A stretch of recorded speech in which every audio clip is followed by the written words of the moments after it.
Oyero Ambassador Dickson Ogwang Okul ko achalo ng'ata mabino leyo kom ma Wonnyaci Yosam Odur Ebii dang.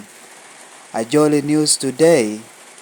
Ilau News Channel, Nyaberu Denish Ongora. Dulame Oshimo me boyo yera Itelao Cultural Foundation, ame Wonnyaci Yosam Odur Ebii ena yoshimo gi ubino mede kara chelkere yera anyim abo paro hoda onyobora moyai bon minisa me ber mon kere cho Betty amoy akena abo paro oda onyo ajohe amoyai bot alok pia Billy men North Kyoga Patrick Jimmy Okema keredang abo paro ajohe kede ngola amo donyi nyimu kiho aduong me Lira ame Phillips Odoki angol kop ena yo katukede dula me boyera ame retired colonel Dan Opiru dwe ena yo telo obino mede karchel kede yera nyim gun jobolo kwiri twag pinga popat te yero ko Dickson Ogwang Okul mebedo Wonnyaci ame bino leyo Ogwang Yosam Odur Ebii kwano kwir mano bino tum dong let ichuny di war kana me choro te bino tucho nyi Ogwang Okul ko achalo Wonnyaci ame oyero nyen Electoral Cultural Foundation yoba me yaro oho adoge kwir obino woro kete e Palms Garden Lira City Uno vote kutumia ngwen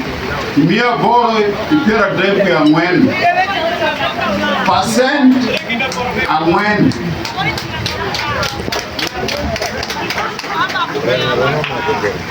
Ogwang Dickson turma pira bero ga bishen mia deka bero percent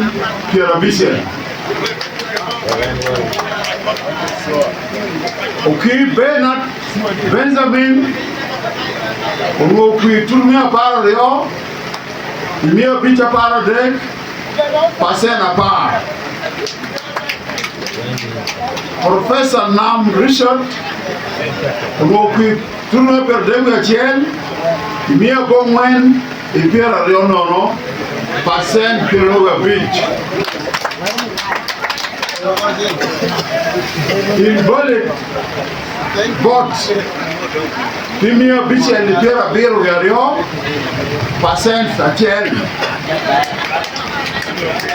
The total vote cast, the total votes casted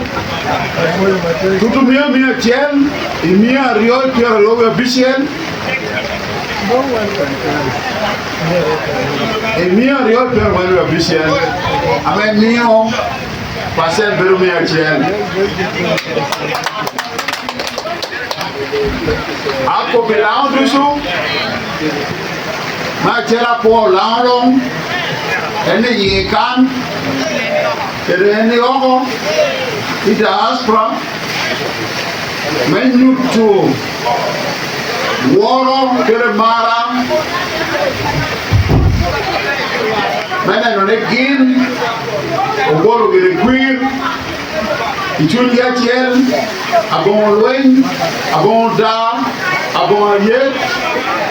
Oyero kere Wonnyaci Data money Man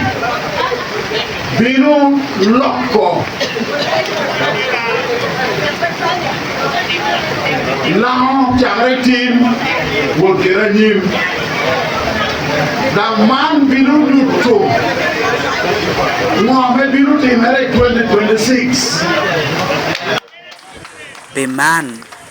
retired Colonel Dan Opiru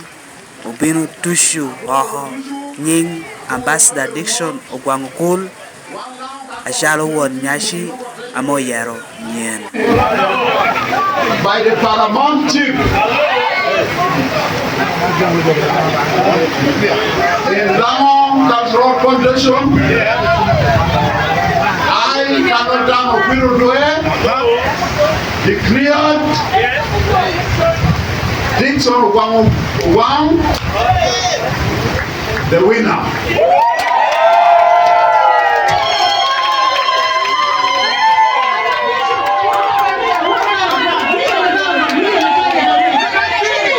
Yung ubino bero miel redo kere lelo pipoyo carro a Dickson Ogwang Okul.